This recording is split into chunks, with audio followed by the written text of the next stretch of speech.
Hi, welcome to the Inspirational, Informational, and Transparent Aviation Careers Podcast. Today we're doing a special episode out here. Again, this is going to be a video and also an audio podcast. So if you're listening online, you can go to youtube.com/expertaviator to actually watch this video.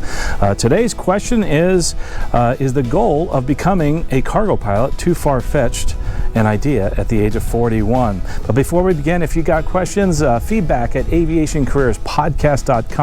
Today we're actually videotaping here on the campus of Sun and Fun, and behind us actually Lakeland Linder International Airport.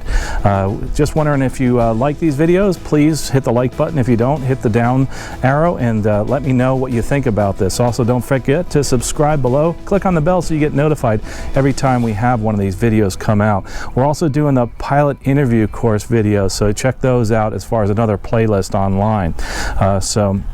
Anyway, again, if you like the content, please do me a favor and go out and think about becoming a patron, because every dollar we raise goes towards helping somebody get a scholarship. We put it into the Pay It Forward campaign, and if you're someone interested in getting a scholarship for free, you can just go out there to the Pay It Forward coupon, use the Pay It Forward coupon and get a free scholarships guide. We put one out there for every $10 we raise through the Patreon account. That's patreon.com/Aviation, and click on the link below. Anyway, scholarships guide, by the way, is up to 120 million, so we really are excited about it. Let's get to the listener mail right away. Says, here's the listener mail, came again from feedback at Aviation Careers Podcast, is where this one came in. Says, I'm glad I discovered your podcast, extremely insightful, nicely varied topics, and fantastic guests. I especially liked episode 294 with Chad Kendall. I believe my flight instructor was a colleague of Mr. Kendall at Metropolitan State University in Denver. Thanks for that, appreciate that. I retired from the U.S. Navy in 2018 after 20 years working in nuclear power. While on an overseas trip, I met a FEDEX pilot in a hotel lobby at the Narita Hilton. After a nice chat, I knew my career goal was flying cargo. Fast forward to today, and I recently obtained my private pilot license and working towards the following on ratings.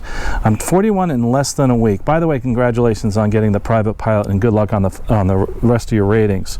My question is this: is a career goal of becoming a cargo pilot too far-fetched at my age of 41? Well, so let's talk a little bit about that. I always get this question, am I too old to fly? Is 41 too old to become a cargo pilot? First of all, that term cargo pilot, the way that you're using it is actually a Part 141 cargo pilot. Those are the bigger carriers, the FedEx, the UPS. There's actually, as a matter of fact, I should kind of zoom over here or go back behind me, and that's Amazon Prime is behind me. Some of the bigger cargo carriers they have there. Many different cargo carriers that are 121 that are flying for Amazon Prime as contractors. So it's not just the FedEx and UPSs that are out there, it's also others. So remember, there are other 141 carriers besides FedEx, UPS that do some carriage for the cargo. So when we talk about cargo, let's go back to that whole discussion of what cargo actually is. They start just like the regional airlines. They start small. You have some that are Part 135 charter, Part 91, that are cargo operators. Usually it's Part 135, and these are the smaller ones, flying single engine, turboprops, pistons, multi-engine, and building their way on up. Places like Ameriflight, and you have 121 carriers within 135. Some of the 121 carriers have part of their airline going back to 135, because remember, at 65 years old, you have to retire from a Part 121, and that's kind of the beauty of some of these other cargo carriers. As far as getting there, as far as being too old to fly Part 121, remember that's what you're looking at is actually an age of 65 that you have to retire from Part 121 operations. But with cargo at Part 135, you can actually continue on. There's many different ways that cargo is moved. I'll give you an example.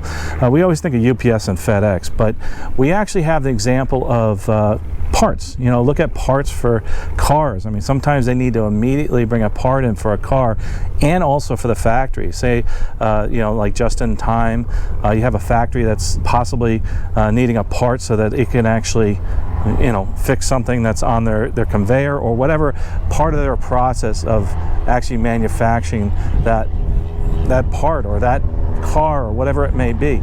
So just remember, there's many different aspects of cargo. The one cool thing about a big cargo, obviously with a FedEx and a UPS, is the fact that you'll be able to get a great retirement, etc. Another thing too that you have to think of is cargo has again become very competitive. Cargo has changed a little bit. It's before, a lot of people were like, oh, I could always fly cargo. For many years, their biggest goal was to fly cargo, because a lot of people say, hey, boxes don't complain. That's been the goal of many folks to become a cargo pilot. People flown cargo in the military or in their past. That's all they've done. So remember this, that because of what's happening right now with the COVID and the passenger levels going down, the people that want to actually fly for cargo has gone up, because they see a little more security in that. That's the perceived security, etc. Remember, passenger airlines in general, but specifically passenger airlines, susceptible to the ups and downs of the economy, just like we're seeing right now. We're seeing a huge downturn, and we've seen these before. I've been through with the airlines too. This will be my third actual downturn and recession. Not down, there's been a few more downturns, but as far as a true recession, this will be my third one. About my fifth or sixth recession in my lifetime, maybe more than that. I have to go back and count again. But cargo is a great place to go. I hope that answered your question. Are you too old for 41?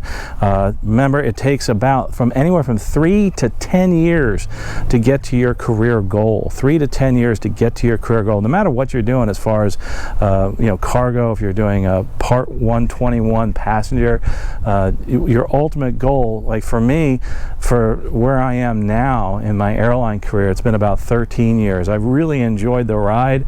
Life was pretty good during most of it, even during the downturn. I think I talked about this before. You can actually make money if you're pretty senior at an airline. So I think you should give it a shot. I also think you should realize that from 3 to 10 years from now, let's look at your age, 41. You might be at the end of that. That'd be 51, your ultimate goal there. That gives you a few more years. You have a retirement. That's good. A lot of the folks in the military have retirement, so when they go to the airlines, they can take that big hit in the lower pay. We're seeing lower pay again, just like we've seen before in the past. You're not seeing quite the numbers as far as bonuses and that type of thing with the airlines. I don't think we're going to see that for quite some time. We're back to that we'll call you, don't call us type of thing. But with all that said, you got to remember, it takes a long time to become a pilot, so you got to look out to the future. Looking at this, probably be in the next 2 to 5 years, we'll be back to some normalcy again. Remember, that happened before in the last furlough, and it's happened before in furloughs before that. It always varies the amount of time, because some other thing can happen. You never know. And you've heard me on the podcast and the videos saying this, things are great now, but you never know. And that's why you have a contingency plan, so that you can actually move forward with your life. So that's really important. Make sure you take care of your family, take care of yourself. Anyway, I hope that's answered your question. If you have any other questions, don't forget feedback at aviationcareerspodcast.com. Go ahead in the comments below on the video too, if you want to place them there. We'll answer your questions right here as a video, just like we're doing now, and maybe get up flying just like that person's doing right there. Really enjoy bringing this to you. If you do like the content, do me a favor, think about becoming a patron so you can help somebody else out.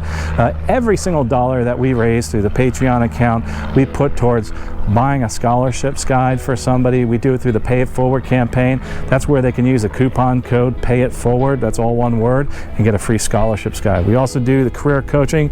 If you're someone that's furloughed, someone that's looking into getting into this as a career, it's at aviationcareerspodcast.com/coaching. And we started something new too, where we're helping people actually through the application process, and that's where for just $2.99, we'll put a portfolio of 10 scholarships together. We'll do 2 hours of coaching, review their applications, and we will actually stay with you until you do get a scholarship. And that could take a month, it could take a couple of years, whatever it may be. But we're pretty much, right now we're looking at a time where people are really being helpful, and they're reaching out, and we're pretty much in a new era where people are helping people, which is awesome to see. People are putting more money towards scholarships, what I'm really excited about. But you know, one of the things that I think is really important before we go is that no matter what it is you do in your career, I want you to make sure that you keep moving forward and that you take one step today to move forward in your career and your life. And you know what? Someday you'll be up in the air just like that person right there. We'll talk to you next episode. Safe flying out there.